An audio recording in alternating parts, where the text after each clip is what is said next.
These behavior patterns, or archetypes as Jung called them, help us quickly and comfortably size up other people. I'm Luke Skywalker. I'm here to rescue you. Even at the movies, once we've identified someone as an archetypical hero, we can better predict his behavior. When we see a movie like Star Wars, we're already right there. There's that immediate connection with the various characters in the movie.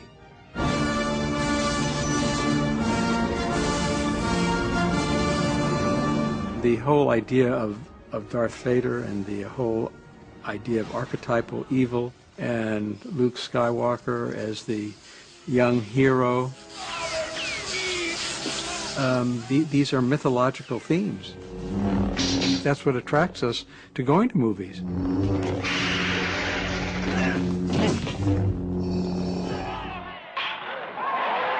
In the real world, many of us unconsciously play out these archetypical roles.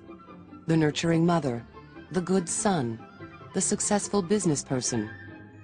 But often there is a more complex, unique person inside of us that is struggling to be recognized. Most young people today develop, I think, a pretty mature sense of how to look and act at the right times.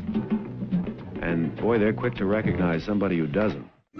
Jung stressed that in order to be truly happy, we must stop trying to be who we think we should be or who everyone expects us to be, and figure out who we really are. I think at one time or another, every girl wants to be a cheerleader. And if you're just out for the prestige, if you don't really care, the other kids spot you as a phony right away. For years, Jung himself had played out archetypical roles. He had devoted himself to following in Freud's footsteps, all the while suppressing the inner voice that was telling him to go his own way. After his many years of soul-searching, Carl Jung had found his true self. Promoting individuality became a cornerstone of Jung's work, and with the end of World War I, a new and more open society emerged that was ready to embrace Jung's ideas. When he first published his theories in 1921, the book was an immediate international bestseller. In Psychological Types, Jung offered a system that would help people better understand different personalities and appreciate the qualities that make each of them unique. He coined terms like introvert and extrovert and explained how someone who is shy thinks differently from someone who is outgoing. Jung called this process of identifying and labeling different kinds of personalities typology.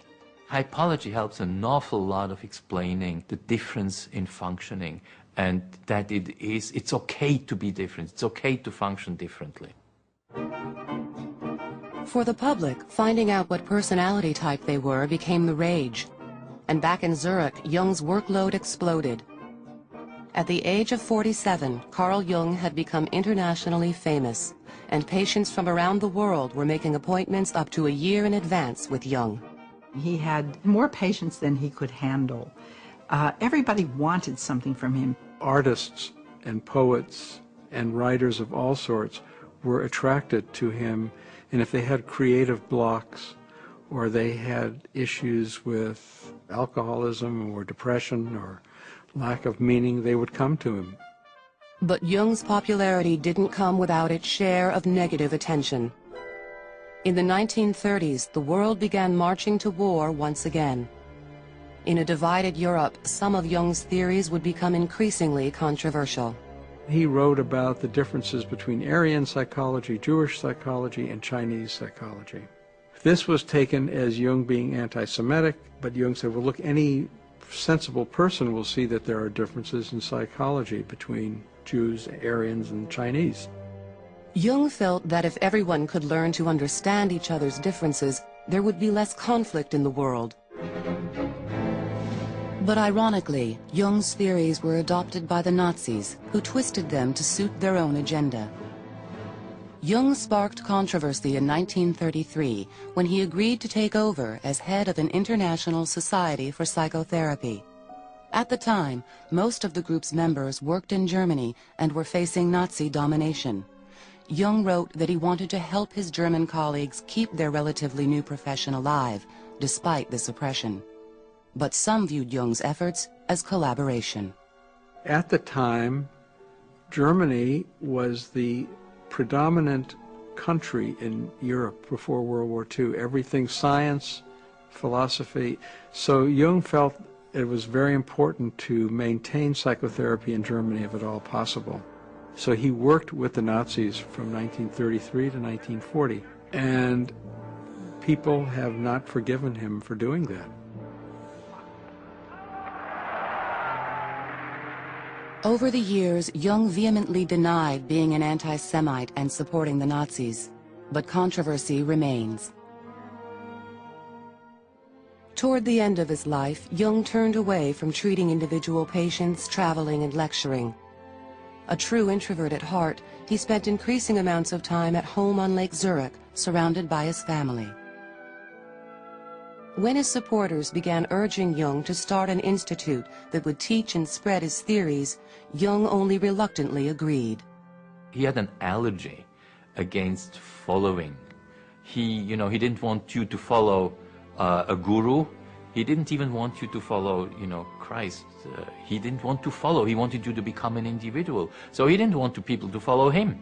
But he realized people wanted to learn and study, his ideas and his thoughts, and he had no choice. Eventually, societies bearing Jung's name sprang up from San Francisco and Kiev to Singapore and Argentina. Jung himself spent his final years writing and enjoying a simple life. He died at his home in 1961. He was 85 years old. Despite his wishes, a definite cult of personality developed around Carl Jung after his death. With the age of flower power and hippies came a whole new generation that was captivated by Jung's message, which included terms like Age of Aquarius and New Age. The New Age, he meant, in the most basic terms, after the end of the Second World War, new ways of thinking, new possibilities for society. He felt that politics was evolving, that the relationship between men and women was evolving.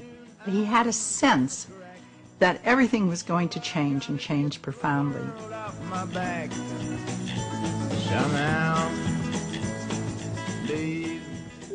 More recently, Jung's original work with personality types led to perhaps his most enduring and practical legacy, the Myers-Briggs test. This tool helps schools offer career guidance, and it enables corporate America to better match an employee to a specific job. It took American pragmatism to basically put his theory into a test, the Myers-Briggs typology test. And it's the most used test in the United States. Every year, more than 1 million people take that test to find out, how do I function?